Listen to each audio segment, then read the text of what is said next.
ပွားလာတဲ့သမီးငယ်လေးကအဖေမေအညာတော့ဖြစ်ပြီးထိုင်နိုင်ငံမှာလောက်ကင်စားတော့လို့ဒီလာခဲ့တယ်ဝမ်းစာရေးတစ်ဖက်နဲ့ကွယ်ဖေဖေကြီးနဲ့မေမေကြီးရဲ့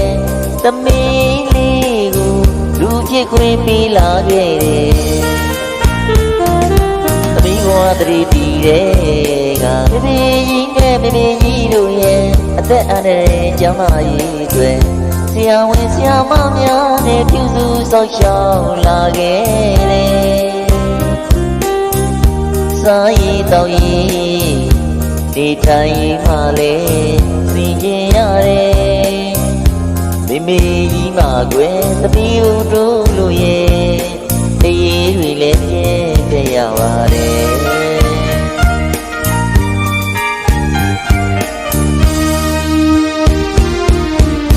ဒီမှာကျေးဇူးဒီမို့တောင်းဆိုရိုးစကားရှိပြီးမဲ့ကွယ်သမီးတွေတော့ဒီတဲ့မကောင်းဘူးပါတယ်သမီးမွေးစင်တော့ကယူယူလေးနဲ့မမွေးနိုင်ခဲ့တဲ့အသက်အန္တရာယ်များလို့ခွဲလို့မွေးရပြန်ပါတယ်ဒါရီကိုမမှုပါပဲသမီးလေးမျက်နှာတွေ့မြင်ရတော့လေမိမိကြီးမှပြောရရဲ့သမီးလေးအတွက်ဆိုရင်ကွယ်ဖေဖေကြီးမှလုပ်ပြီးကြိုးစားတယ်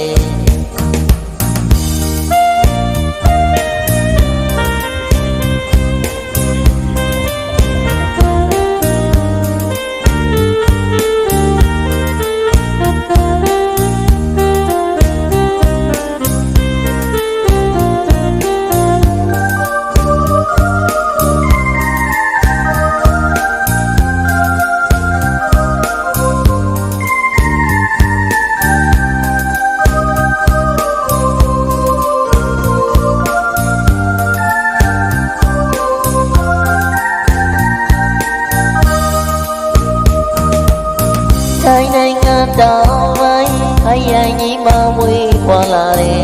သမီးငယ်လေးက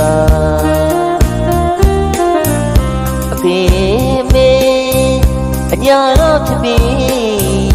ထိုင်နိုင်ငံမှာလောက်ကင်စားတော့လို့ဒီလာခဲ့တယ်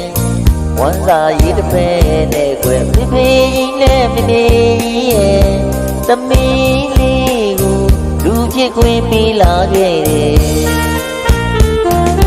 သမီးကသတိတည်တဲ့ကဖေဖေကြီးနဲ့မေမေကြီးတို့ရဲ့အသက်အန္တရာယ်ကြောင့်မကြီးတွေ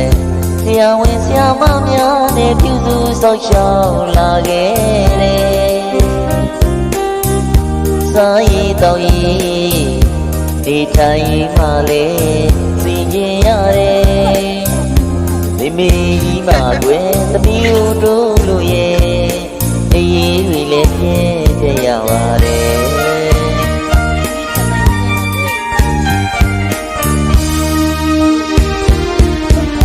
ဒီမှာကျေးဇူးဒီမို့တောင်းဆိုရိုးစကားရှိပြီးမဲ့ကွယ်သမီးတွေတော့ဒီတဲ့မကောင်းဘူးပါတယ်သမီးမွေးစင်တော့ကယူယူလေးနဲ့မမွေးနိုင်ခဲ့တဲ့အသက်အန္တရာယ်များလို့ခွဲလို့မွေးရပြန်ပါတယ်ဒါရီကိုမမှုပါပဲသမီးလေးမျက်နှာတွေ့မြင်ရတော့လေမိမိကြီးမှပြောရရဲ့သမီးလေးအတွက်ဆိုရင်ကွယ်ဖေဖေကြီးမှလုပ်ပြီးကြိုးစားတယ်